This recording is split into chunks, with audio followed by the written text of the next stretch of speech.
Yo, what it do, YouTube? You already know, man. It's your boy Trent Trucking, man. We back with another banger, whatever the fuck you wanna call it. But nah, man. Today's video gonna be how to manage and save on fuel, man. How to manage and save on fuel as an independent contractor. So look, I know people, they get out here, they go contractor, then they get to spending thousands on fuel, get to losing money on fuel. You feel me? Because fuel is the most expensive thing you're gonna pay for as an independent contractor, because the fuel prices change every day. Fuel prices is changing every day. It could be $3 tomorrow, be $5. I mean, it could be $3 today, $5 tomorrow or something. You feel me? So like, fuel prices is always changing, bro. So if I was, for me, I got a fuel app on my phone, you feel me? And I just scroll on my phone, I find the cheapest fuel price, but I make sure it's in my route. I make sure I'm not going off route, or I'm not going 30 minutes west, and I'm in 30 miles west, and I need to be going 30 miles east for my load, you feel me? So I make sure it's on route on my load. Now, I say always fuel up on Mondays, you feel me? So when Mondays come, that's when you want to fill up the most, because everything is cheaper on Monday because of the weekend and everything. So fuel prices usually drop on Monday. Now in some cases, fuel prices will be the highest on Monday and they'll be the lowest on Tuesdays. But as I've been a contractor, majority of the days, fuel prices drop on Monday. So on Mondays, you want to fuel up for Monday, Tuesday, Wednesday if you can, you feel me, half of Wednesday. Because if you can't get the full Wednesday, then you can do half Wednesday. Then when Wednesday come around, check the fuel prices, find the cheapest one, fill up for Wednesday, Thursday, some Friday. Now Friday, Saturday, and Sunday, you only want to fill up for them days. You don't want to buy a heck of fuel on Friday for Friday, Saturday, and Sunday. You only want to buy fuel on Friday for Friday, buy fuel on Saturday for Saturday, buy fuel on Sunday for Sunday. You feel me? Because come Sunday night, you want to have at least 1/4 of fuel in your tank. You don't want to have a half, you don't want to have full, none of that. You at least want to end with 1/4 of fuel on your tank. Now I'm gonna tell you something that they don't, or that they do tell people, but most people, it just go in one ear and go out the other. Every load you do, every load you drop off, so let's say I get a load on Monday and it drop off on Thursday. When I go drop my load off on Thursday, I at least want to have 1/4 of fuel in my tank. I at least want to have 1/4 fuel in my truck when I drop my load off, so I know, okay, I only got fuel for that load. So when they give me this next load and they give me my fuel surcharge, I can go fill up for this load. I don't have all this extra fuel. I used all my fuel for this one load. Because if you fill up, let's say I drop my load off on Thursday and I have 1/2 of a tank, I done lost money on fuel because I put too much fuel in my tank for me to drop this load off, when I can only fill it up as much as I needed for this load, and I'd have been straight. Now, another thing is your MPGs. Most people don't know what an MPG is. Your MPGs is your miles per gallon. So you at least want to have 8 or better MPG. If you have a 10, 11, 12, that's good. You have a 4, 5, 6, that's bad.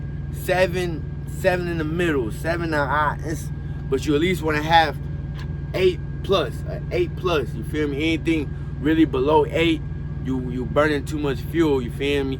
So if you getting a 7.5 your whole trip, you doing something wrong. You going up hills and you smashing the pedal. You don't want to do that. When you go up hills, you want to let the truck climb the hill. So if you gotta get the truck a little gas, tap the gas a little, but don't smash the gas, because then the truck revving, and the more it's doing this, the more fuel is spitting out. The less it's doing this, the less fuel is spitting. So if it's going like this, it's not spitting that much fuel out. Now if it's spinning like that, you wasting a lot of fuel going up that hill. Now when you go downhill, don't press the gas, don't do nothing. Just let the truck go downhill and actually get speed, because then it's gonna push your MPGs up. It's gonna shoot your MPGs up because you're not doing nothing. The truck is gradually getting speed. So if it's going like this and then it comes to a flat terrain, it's gonna keep that speed. Then you set your cruise control. Now, most people that I talk to, they say anywhere between 60 and 65. You feel me? The sweet spot is really 62 to 65. Anything between 62 and 65 is the sweet spot. Cause most trucks can't go past 70. You feel me? So 62, 65 is the sweet spot. Now it all depends.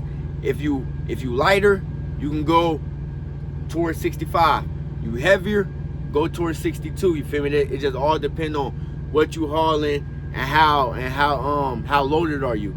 You feel me? Like I just had one load. I was like 38,000 pounds, so I was able to go closer to the 65 because my truck wasn't pulling a lot of weight because there wasn't a lot of weight to pull. So I was able to keep my MPGs. Now for somebody that's like they loaded 50,000 pounds or 60,000 pounds, they're gonna stick closer to the 62, 63, 61, 60 area. You feel me? Because you're gonna keep your MPGs. You wanna keep your MPGs higher because you could travel farther with more MPGs.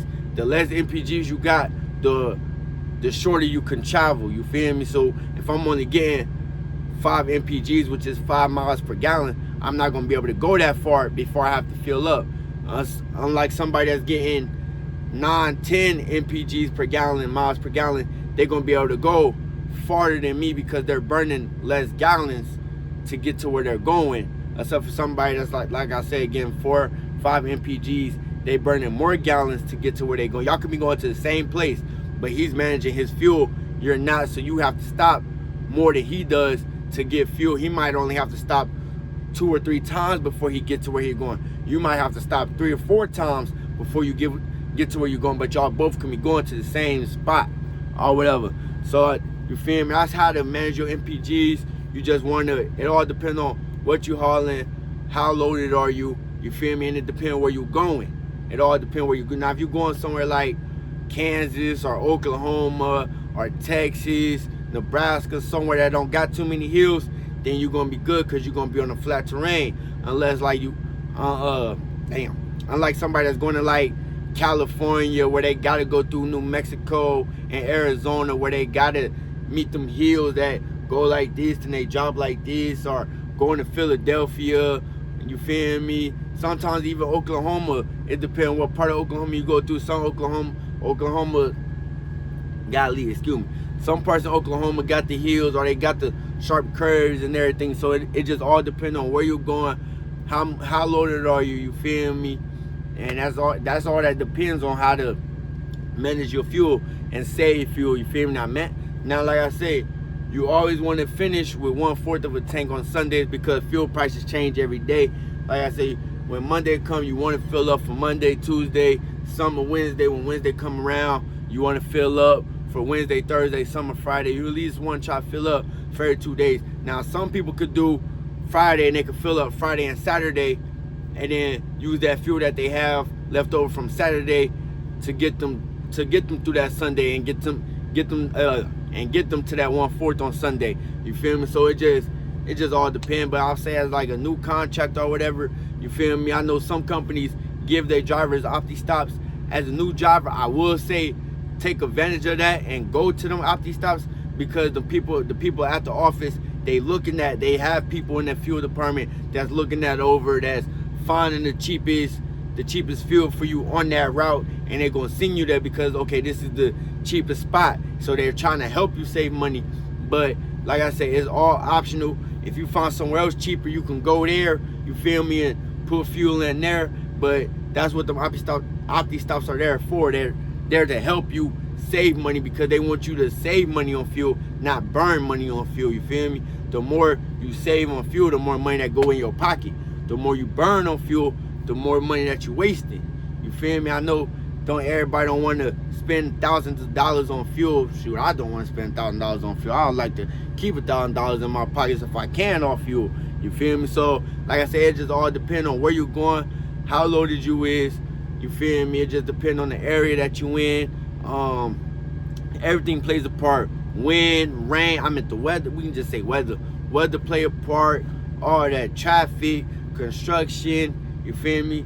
It just all plays a part. So like they always say, make sure you do your trip plan before you leave, so you know, okay, I'm going into Texas. I know Texas got a lot of construction, so I know I'm going to be stuck in traffic for a few hours. So let me make sure I have enough fuel for that. So when I do get to a standstill, I'm not just burning a lot of fuel sitting in traffic. The fuel that I am burning is extra because I put extra in because I knew I was going there. You feel me? So when you do get to where you at, then you have 1/4, or you not burning the fuel that you need because you didn't put in extra. So I would just say always just do your trip plan.